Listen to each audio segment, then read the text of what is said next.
அனைவருக்கும் இனிய வணக்கம். அன்பின் ஆன்மீகம் யூடியூப் சேனலுக்கு உங்களை அன்புடன் வரவேற்கிறோம். நம்ம சேனல்ல இன்னைக்கு நம்ம பார்க்க போறது என்னன்னா, திருவண்ணாமலை பௌர்ணமி கிரிவலம் மே மாதத்துல எப்பொழுது வருதுங்கிற தகவலை நம்ம சேனல்ல முதல் முறையா பார்க்குறவங்க ஞாபகமா சப்ஸ்கிரைப் பண்ணிக்கலாம்.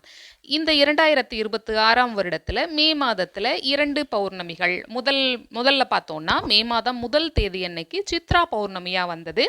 அடுத்ததா மே மாதம் 31ஆம் தேதியும் பௌர்ணமி இருக்கு. மே மாதம் 31ல வரக்கூடிய பௌர்ணமியை பத்தி தான் இன்னைக்கு நம்ம பார்க்க போறோம்.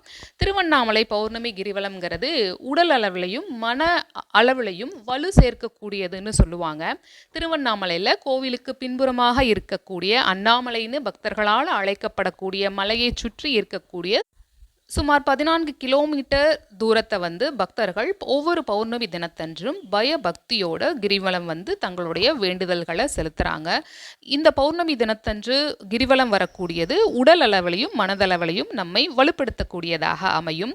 அதன்படி பார்த்தோம்னா மே மாதம் 31ஆம் தேதி ஞாயிற்றுக்கிழமை அன்னைக்கு பௌர்ணமி வருது. பௌர்ணமி திதிக்குண்டான நேரம் என்னன்னு பார்த்தோம்னா மே மாதம் 30ஆம் தேதி சனிக்கிழமை வைகாசி விசாக தினத்தன்று பகல் 12:55 மணிக்கு திதி ஆரம்பமாகுது. ஞாயிற்றுக்கிழமை 31ஆம் தேதி பகல் 2:45 மணி வரைக்கும் பௌர்ணமி திதி இருக்கு. இந்த நேரத்தை இரவு நேரத்தை நாம இரவு நேரம்னு பார்த்தோம்னா சனிக்கிழமை அன்னைக்கு இரவு நேரம் பௌர்ணமி கிரிவலம் மேற்கொள்வது மிகவும் சிறப்புன்னு சொல்லியிருக்காங்க. வெயில் காலம், வெயில் அதிகமாக இருக்கிறதுங்கிறதுனால பகல் நேரத்தில் கிரிவலத்தை தவிர்ப்பது நல்லதுன்னு சொல்றாங்க. கிரிவலம் மேற்கொள்ளும் பொழுது மன ஓர்மையோடு மன அமைதியோடு அண்ணாமலையாரை மனதில் நினைத்து நாம் கிரிவலம் வருவோம். இந்த பதிவு உங்களுக்கு பயனுள்ளதாக இருந்திருக்கும். உங்களுடைய அனுபவங்களை கமெண்ட் பாக்ஸில் நீங்கள் ஷேர் பண்ணலாம். உங்களுடைய ஒவ்வொரு அனுபவங்களும் மற்ற அன்பர்களுக்கு பயனுள்ள வழிகாட்டுதலாக அமையும்.